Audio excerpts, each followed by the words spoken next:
Welcome to the AMG Driving Academy.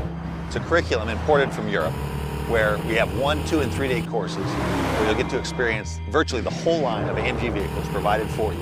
World-class driving instructors at some of the greatest racetracks in North America. Hi, I'm Tommy Kendall, 4-time Trans Am champ and host of Test Drive on Speed Channel. Welcome to the AMG Driving Academy. I hope you enjoy these short films that take you through a little bit of the curriculum that we teach at the Academy. In this episode, we're going to cover seating position and line of sight.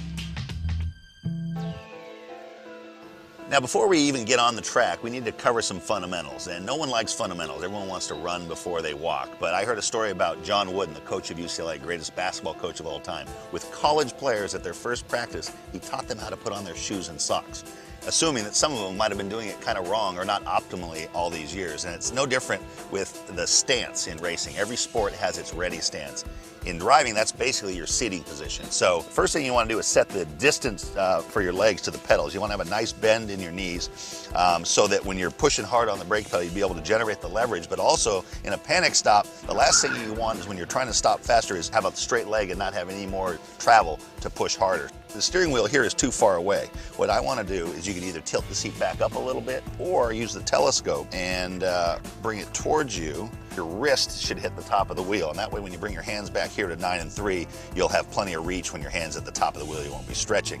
When your hands are up here, they can kind of be a pendulum, whereas when they're down here at 9 and 3, it's more of a push-pull. And you'll notice you never have to take your hands off the wheel, and you know where straight is again. When you get into a big slide, sometimes a tank slapper is caused by the person not knowing where straight ahead is, and by never keep taking your hands off 9 and 3, you never have to worry about that.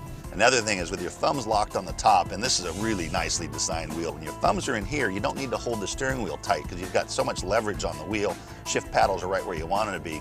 And one of the comments I hear most from my TV show is how relaxed we are when we're driving. We're doing these big power slides, high-speed corners, and so forth, and never holding the wheel tight. You'll also burn a lot more energy if you don't have a loose grip on the wheel. Speaking of energy, the dead pedal, this nice stainless steel plate over here where the left foot goes, that is actually one of your key points of bracing. You've got the seat designed to wrap around you and really hold you in. But between the dead pedal and the seat belt, in a race car, the reason you want your seat belt is it helps hold you in place. I had my belts come loose during a race once, and the G-loads under braking, I had to slow down, hold the steering wheel with my knee and get the belts done again because I just couldn't, as brave as I wanted to be, couldn't control the car because I wasn't held in place without my belt. Vision is probably the most important thing we teach, and it cures almost all the other ills. Not only do you have to have an unobstructed view, that seems fairly obvious, but what you do with your eyes is really, really important. And if I see a driver making lots of little corrections, I know they've got low eyes. They're looking too close to the front of the car. If you're in a skid, you look where you want to go, not where the car is heading.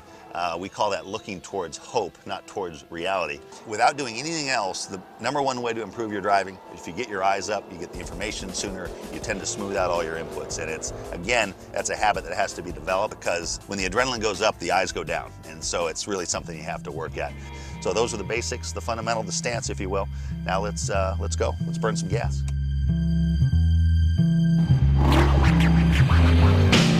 As if you didn't know, all the content is filmed on a closed course by professional drivers. Do not try this on public roads. Always wear your seatbelt and drive responsibly.